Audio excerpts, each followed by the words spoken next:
Carbohydrates is a crazy conversation. Some people say you shouldn't have any at all and only eat meat. And some people say you can have all the carbohydrates you want as long as you only eat natural ones. So what's the truth and what's actually right for you? In this video, I'm going to break down why it's advantageous to start with a 100 times 3 based diet, that is eating 100 grams of carbohydrates or less, the benefits you're going to get from it, and how you navigate what is actually best for my body long term. My name is Courtney Jacobs, and I'm a functional nutritionist.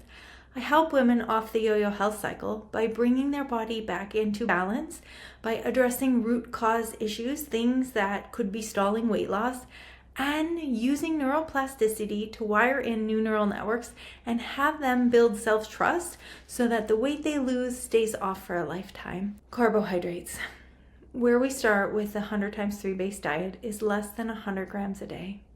The reason why we do that is there's a statistic that's out there, is that 70% of Americans are insulin resistant and only 30% of them know it. That's a staggering statistic. So what is insulin resistance? Insulin resistance is when our cells are no longer uptaking glucose in our body properly. It is a precursor to prediabetes and diabetes. It comes from too many carbohydrates. It comes from eating too often. It comes from not enough exercise. So when I was learning how to diet in the 80s, they told me to eat 5 small meals a day and stoke your metabolism. You have to eat all day long and eat high carbohydrate, low fat, SnackWells and these little bars and all of this stuff. And so the number one thing that happens, how you know you have blood sugar dysregulation, is if you're hungry all the time and if you crave carbohydrates. It's a telltale sign that you either have insulin resistance or blood sugar dysregulation. So if we said 70% of Americans have insulin resistance, only 30% know it, there's a high likelihood that blood sugar dysfunction may be playing a factor in your situation.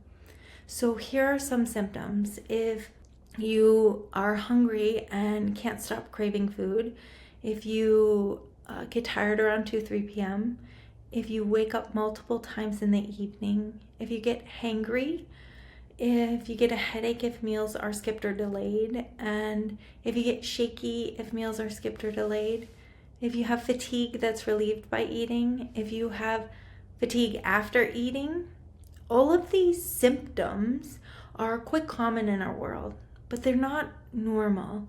They are literally coming from blood sugar dysregulation. So oftentimes people are eating too many carbohydrates, but they don't realize it. There's lots of apps on your phone. So MyFitnessPal is one that's for free. I think there's one called Lose It. There are plenty of different trackers.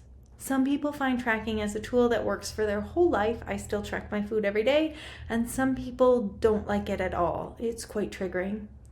What I invite is, if you're a part of the people that feels food journaling is triggering, to just be open-minded for a couple of days.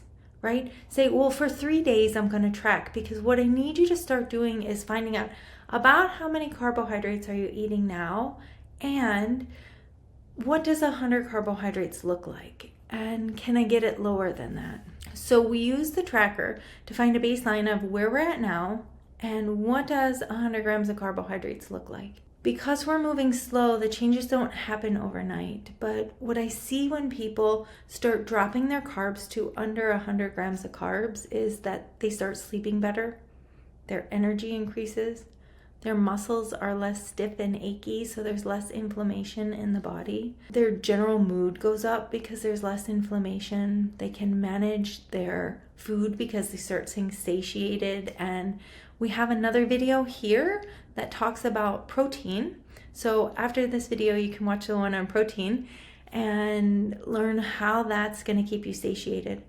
But as we increase our protein, we also need to lower our carbohydrates. When you lower your carbohydrates, you want to be getting your carbohydrates from non-starchy veggies and good complex places for carbohydrates. When you're talking about women and weight loss, One of the major factors that affects our body's ability to lose weight is our hormonal balance. If we have PMS, number one, PMS symptoms, there are tons of memes on Instagram, they're hysterical, right?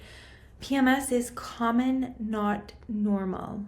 So women are mostly experiencing this because their sex hormones are dysregulated. If you were to go to your doctor, they would say, oh, you need the birth control pill, or maybe you're going through perimenopause, so you need HRT. Now, I'm not saying that either of those should never be an option. What I'm saying is nobody question, why are your sex hormones not functioning properly? And the number one contributor to why sex hormones start to tank and get dysregulated is blood sugar dysregulation.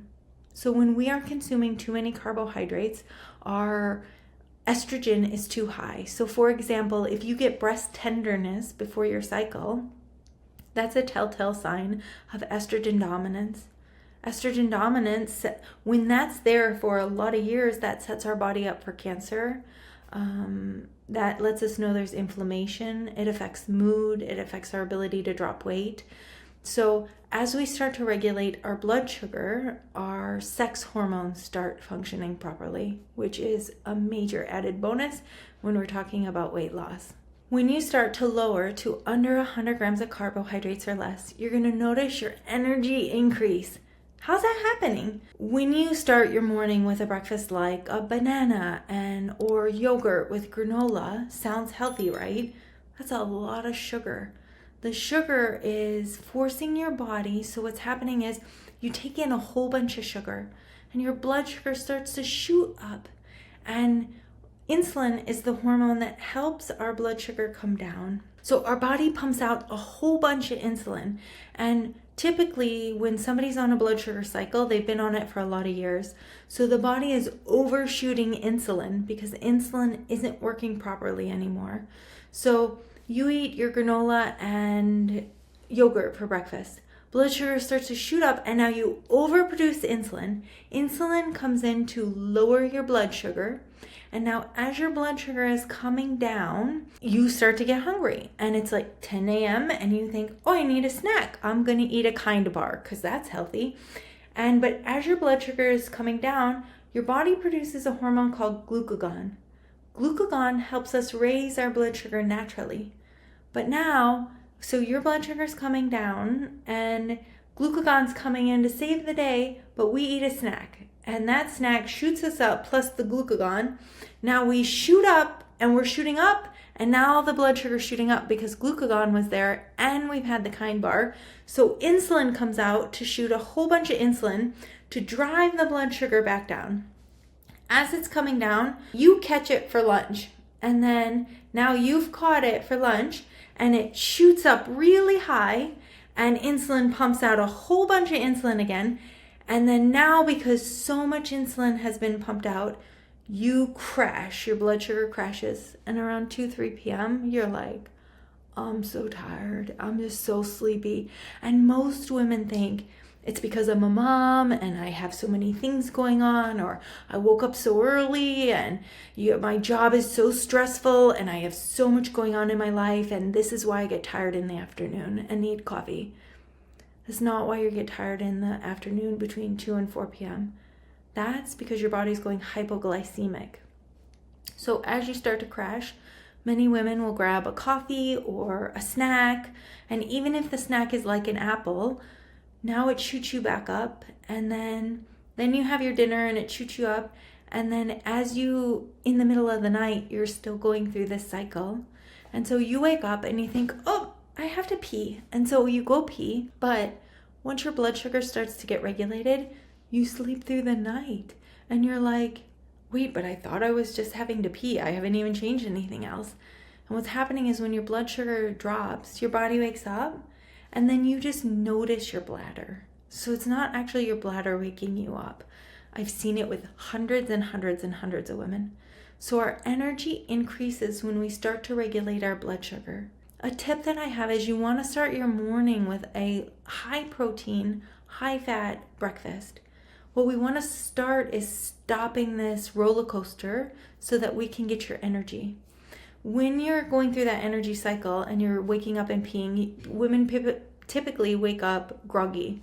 They don't feel fully refreshed. Once blood sugar starts to regulate, you start sleeping and getting more deep sleep, so you wake up refreshed.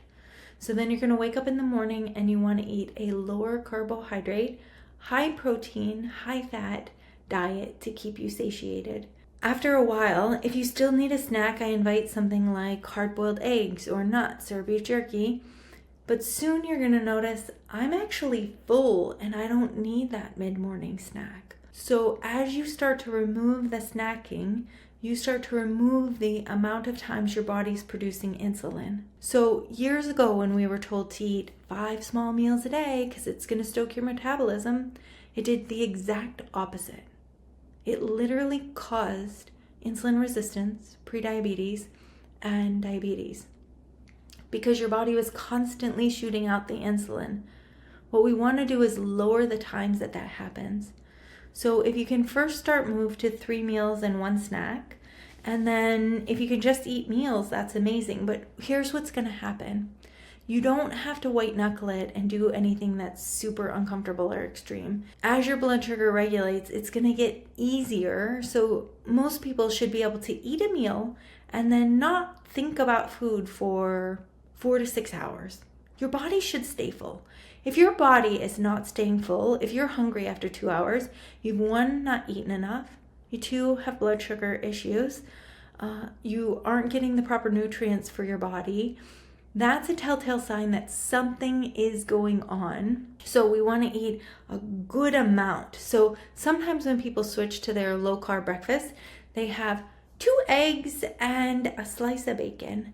And I say, that's not going to work. Here's the exciting part. I just had a client say last week, I have never lost weight and ate so much in my life. So as you guys learn more about me, I eat a lot of food, like a lot of food. I now know that part of the reason why I failed before is because I wasn't eating enough. So I want you to eat 4 eggs and a couple pieces of sausage and an avocado, and I want you to have a good dense breakfast so that you stay full. And when you order your lunch, whether you're having it at home or out, a lot of times people go to a salad place and they give them 4 ounces of chicken. It's not enough. You're not going to stay full. I invite you to get 2 servings of the chicken. As we start getting you off this blood sugar cycle, you are not going to crash in the afternoon and you're going to think, I have so much energy. I don't even need a coffee. And coffee gets to be something you can have or not have just because you want it, not because you're needing it to keep your eyes awake, which is so wonderful. When we lower our carbohydrates, we also lower inflammation. So higher carbohydrate loads, for every gram of carbohydrate we eat, our body stores 4 times that weight in water. That causes systemic inflammation. We know that inflammation leads to all chronic diseases, whether that's heart disease or cancer or autoimmunity or hormonal issues. Lowering the inflammation in our body and that puffy, when I would binge, I would wake up puffy. Getting that puff off of your face what it's saying is you have just lowered inflammation in your body. When you lower inflammation, you are healthier for the long term. So that's another benefit. So from eating less carbohydrates and just starting cutting it to under 100 a day, you are going to feel more satiated.